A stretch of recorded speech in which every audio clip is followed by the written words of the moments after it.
po jako akawuwo.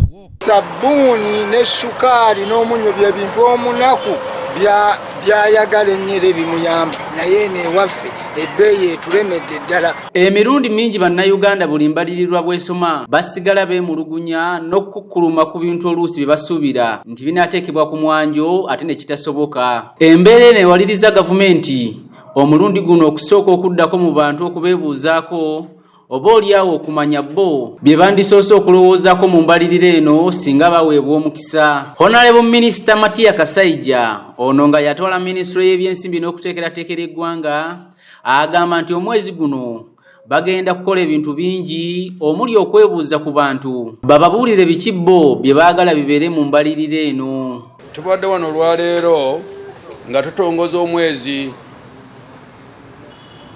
okukwata ku bigambo by'embalirira ya ssente, ensimbi engeri tunaaziyingizaamu n'engeri gye tunaazisaasaanyaamu.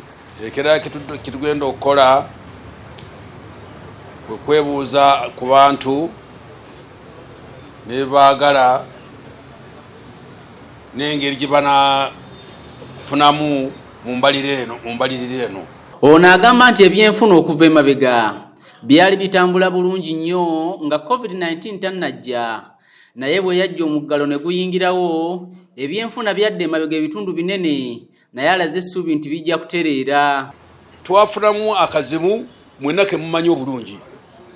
Ebyenfuna byali bitambula bulungi nnyo COVID nga tannaba kutuyingiramu, naye COVID byatuyingiramu n'asiba sipiidi yaffe gye twali tuddukirako, naye kati ekyuma kitandise okuzingulukuka kiddemu okutambula ne sipiidi nga bwe tujagala, nga buli mwategeera bwe twakola akantu kaffe kali.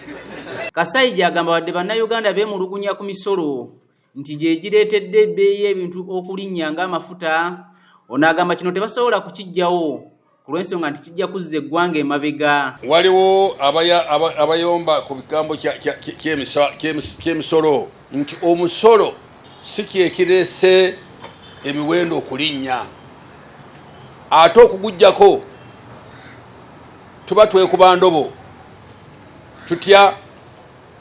Wona ogujjako sijja kufuna ssente kubanga ssente nzijjamu mu misolo, ebirala n'abikola ntya, tunaaba tetudize mabega. Ono asabye abantu naddala bannamakolero okwongera ku bintu ebikolebwa wano ebikozesebwa mu bulamu obwa bulijjo basobole okukendeeza emisolo.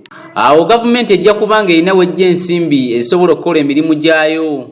Ekyamagezi kwongera mu bungi bw'ebintu, kubanga ebintu binayongera okubeera ebingi, awo n'ebbeeyi ejja kugenda ng'ekola etya ng'ekka, ate olwo n'eggwanga nga lyeyongera okugaziwa, nammwe abantu bonna ssente nga zibatuukamu kubanga gavumenti erina ssente zesasaanya mu mirimu gyayo. Bano bagamba nti embalirira y'omwaka 2022-2023 yegenda okutwala ensimbi mu bantu okwawukanako n'ezo eziyise, kubanga ku mulundi guno bataddemu enkola ya parish development model n'endala nga ze zigenda okuyambako okuzza ensimbi mu bantu basobole okwekulaakulanya. Bajeti y'omwaka gwa 2022-2023 ye bajeti egenda okutwala ssente